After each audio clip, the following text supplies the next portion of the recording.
Hi, everybody. My name is Elena, and welcome to my YouTube channel, Come Hang with E. Now, today I kind of wanted to talk a little bit about the topic of friendships. I think this is a really important topic. This is my Dear Younger Self series where I kind of speak to the little self or my past younger self or just sharing my wisdom and my life experience with certain topics in hopes that maybe this will find someone that it needs to, and maybe it'll help them on their journey because, man, would it have been really nice to have somebody to guide me through this. So the topic today is about friendships and what to look out for and what to pay attention to, because this is a little bit of a vulnerable topic for me because I have always struggled with friendships. And that's not to say that I don't have really, really good friends. Like, I have an amazing friend who I've known for several years, and it's one of the best cherished friendships I've ever had in my entire life. And she is someone that can see me very deeply. Like, she is someone who understands me. She's a safe person. And that's really important, especially if you are someone who is neurodivergent and you're just really struggling to kind of fit in, or you found yourself struggling to fit in society like forever, like it's like never once did you ever fit in, no matter where you went, no matter what school you went, no matter what job or profession you went to, or like anything. It just felt like you never fit in. It's so important to have that one person who is incredibly like safe for you to be around, so you can unmask and so you can relax and just truly be vulnerable and be yourself. When you have a friend like that, make sure you cherish them. Make sure you tell them that you appreciate them. And I swear, these types of people are people that help you kind of keep your bar high in terms of the types of friendship that you're supposed to have in your life and the types of friends that you're deserving of having in your life. As someone who is neurodivergent, maybe you have issues with like social cues and understanding social cues, or maybe you speak too bluntly, or there's some quirks about you that a lot of times in society they just don't understand and they judge you, and you feel kind of ostracized for the mannerisms, hence why you tend to mask maybe to fit in.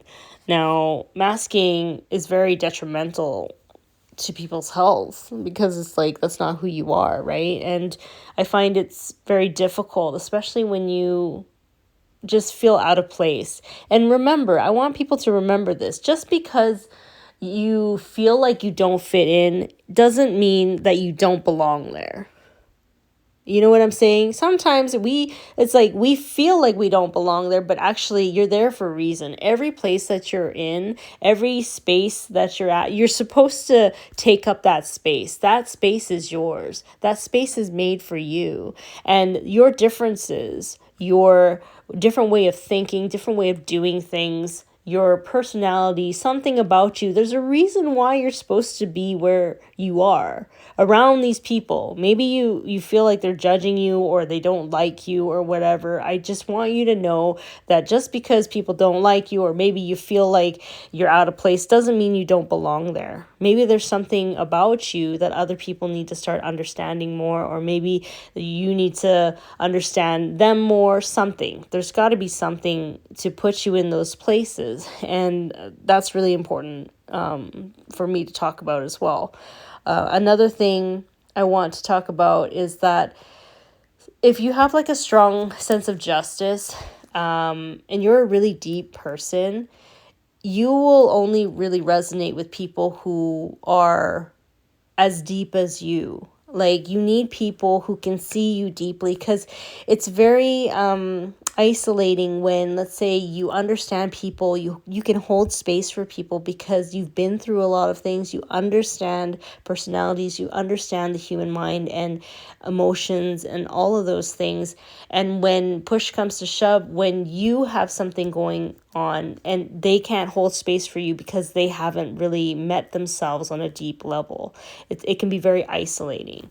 Like, you need people to be able to do that for you because you do that for them, like, and I feel like sometimes that can be isolating because I'm telling you, the more I kind of, I get older and I kind of observe things, I realize that there's a lot of people out there who just don't want to do the work. They don't want to do the inner work.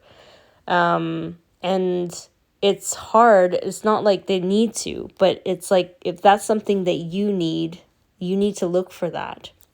And they're out there because eventually, if you're around people who talk about really superficial topics all the time, and things with no depth to them, and you want to grow, and you will feel that sense of feeling uncomfortable around these people because it's not enough. You feel like you're not getting enough from them, right? I think also one of the greatest friends that you can find are people who have the same values as you. And, they don't have to understand you all the time, like, so obviously you can have friends that are just like for fun, or like, maybe they're friends you go travel and get food with, right? And they're not like crazy, crazy deep. However, always have that one friend that sees you on a deep level, because that's so important, especially when you're navigating a world where you're just trying your best to unmask, because that's the first way to get to know yourself as a neurodivergent person. Remember, values are not the same as preferences. It's not like one person likes chocolate versus another person likes cake. Like, let's say you believe in human rights, right? Let's say you're around someone that doesn't believe that. They don't believe in gay rights. They don't believe in women's rights. Like, it's very difficult to be around someone like that. And it'd be incredibly ignorant of them for them not to even read up on that topic. But let's say you inform them of these things and they still don't have the same values as you. That's really difficult to be friends with someone like that. No matter how funny they are, no matter how fun they are, it's just like, I don't know about you, but I like, if I sit at a table with someone and I know deep down they don't see me as an equal, or they don't think I deserve the same rights as them. It's like, why am I sitting here? Why am I sitting here talking to you? You know what I mean? Like, I'd rather get up from the table and go towards a different table. Another thing too is be aware of friends that haven't done the work in decentering men. Always look for female friends that have done the work in decentering men and who have worked on their internalized misogyny, because that is where your true support will be. I find females or women that haven't done that will be secretly competitive with other women. They're not truly going to support you. They feel insecure. They're always going to seek validation of other men. So if you're going through issues with a man or whatever, they will most likely say you need to work on yourself, or like, oh, that's just how men are, which is something, that is totally wrong, because it's like, just because they're a man means that they can behave this way. I don't think so. Make sure you're also looking for friends who are supportive and have genuinely worked on themselves, because there's nothing worse than having a frenemy, someone that's close around you but truly doesn't wish you well. Like, that's really terrible to be around. And another thing I want to say too is that if you have any inkling that someone is not trustworthy, or they give you a look where you feel judged, or you feel like they really don't like you, like, I need you to trust that. There's so many times I have forgiven people, because most of the times, if you struggle with social cues, sometimes you're just like, okay, well, no, it must be something, maybe they're just having a bad day or whatever, and you just kind of like continue opening up to this person, and it bites you in the butt at the end, because it's like, you should trust your intuition the first time.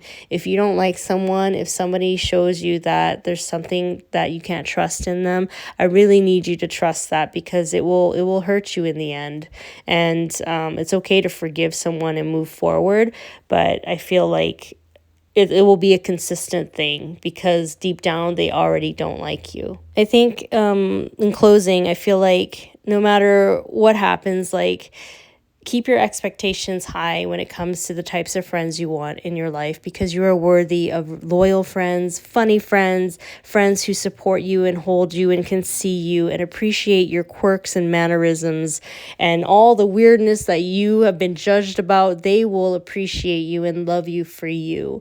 And in the meantime, if you feel like you can't find these types of people, I want you to trust that you will find these types of people. And the only way to do that is to keep being yourself. And the ones who don't like you, that's divine protection, man. Let them kind of shift away. It's like, okay, well, I'm still going to be myself, because at the end of the day, you're with yourself all the time. So be yourself all the time and trust that you will find amazing friends in the process. I hope this video helps, and thank you so much for tuning in, and I'll talk to you later. Okay, bye.